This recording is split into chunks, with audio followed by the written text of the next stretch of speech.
Mulai dari Mataram, naik ke Pajang, naik ke Demak, naik ke Mojopahit, naik ke Singosari. Di mana dulu Mongol itu sempat berinteraksi dengan Singosari. Dan di situ ilmu panah itu sudah kemudian diturunkan. Disebutkan juga di kitab Soring Logo bahwa panah itu adalah Vajrarani, ratunya para senjata. Jadi kedudukan panah di dalam senjata itu luar biasa, menjadi posisi ratune senjata. Kita lihat para tokoh pewayangan, mulai Arjuna itu pegangnya adalah panah. Lalu luar biasa, Siddhartha Gautama sang Buddha, itu beliau sebelum menjadi seorang Buddha, masih menjadi putra mahkota, beliau adalah pemanah ulung. Saya pernah diajak ke seorang sahabat bhiksuni di daerah Batu. Saya diajak ke sana melihat bersama istri saya. Saya melihat di situ foto-foto lukisan-lukisan fase kehidupan sang Buddha. Dan ada yang sangat terkenal di antara mereka adalah fase ketika sang Buddha masih menjadi seorang putra mahkota dan beliau adalah ahli manah yang luar biasa.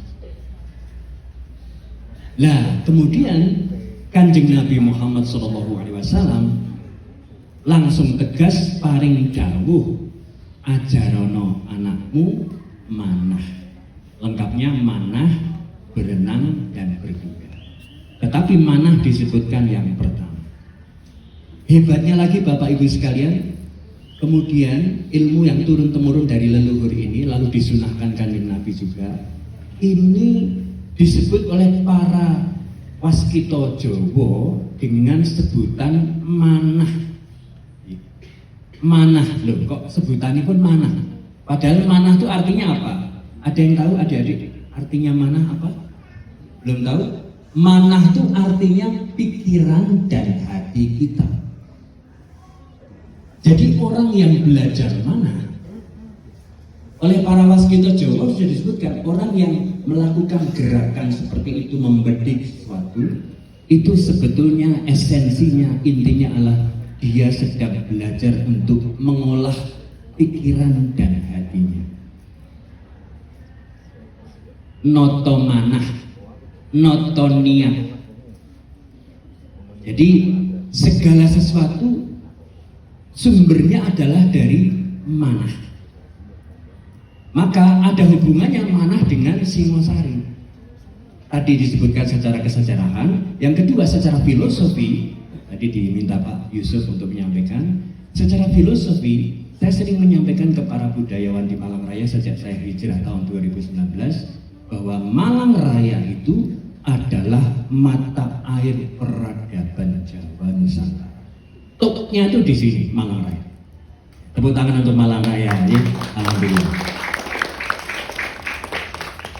Topnya di sini. Di sini secara geologis banyak mata air. Secara silsilah kesejarahan, ini adalah tempatnya para sesepuh. Mata airnya di sini. Nah, sifat dari mata air adalah jernih dan selalu berada di tempat yang hening. Jadi apa badan? Tok menika mesti berada di lereng gunung, di tempat yang hening. Jernih itu sifat.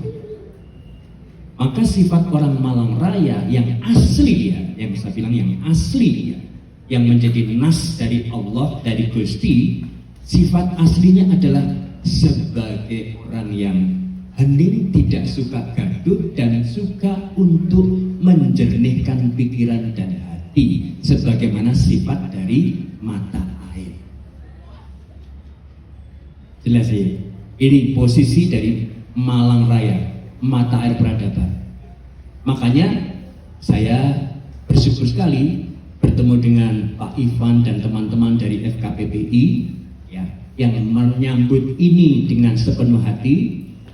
Saya sampaikan Panji Singgasari itu singkatan dari panah jiwa singgasana tirta suci. Gitu. Jadi luar biasa, yang merespon adalah beliau-beliau dari senior-senior FKPPI. Ini juga ada hubungannya, karena tidak ada yang bisa mengingkari bahwa keprajuritan, kesatriaan itu ada di dalam iklim militer yang dididik.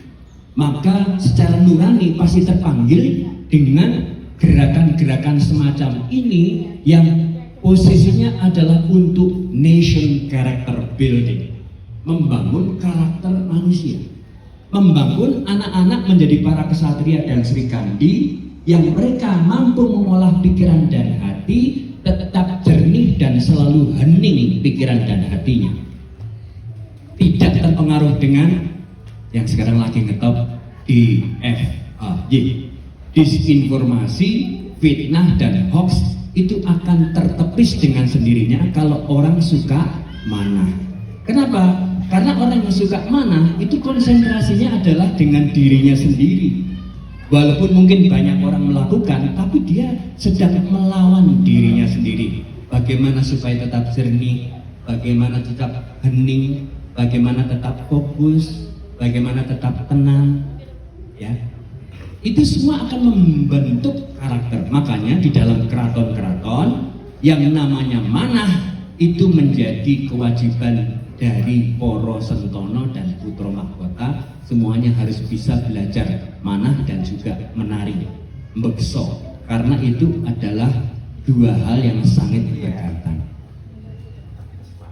Ya, jadi selamat sekali lagi untuk adik-adik sekalian. Semoga kalian semua nantinya bisa semakin menjadi pribadi-pribadi yang bisa menata pikiran dan hati. Gimana kompoten Bu? Itu yang diharapkan kan? Menjadi anak-anak, menjadi generasi emas 2045, ya, yang mereka itu sudah tidak terpengaruh oleh disinformasi, fitnah dan hoax dan tipuan duniawiah, tapi mereka menjadi suci hatinya karena mereka selalu manah. Makanya di dalam jemparingan yang kami ajarkan di Laskar Panji Suryanegara, setiap kali ambil anak panah, ditaruh di depan wajah, lalu bersabda, manah sae kang suci, manah sae kang suci. Itu yang disabdakan. Agar apa? Terbentuk dalam diri kita masing-masing punya pikiran dan hati yang suci, yang semakin dibersihkan oleh Gusti Allah. Nek ngersi dhewe ra iso. Tapi Tuhan kalau sudah berkehendak, Gusti yang bertindak, segalanya pasti jalan. Maka kegiatan manah ini sebetulnya sudah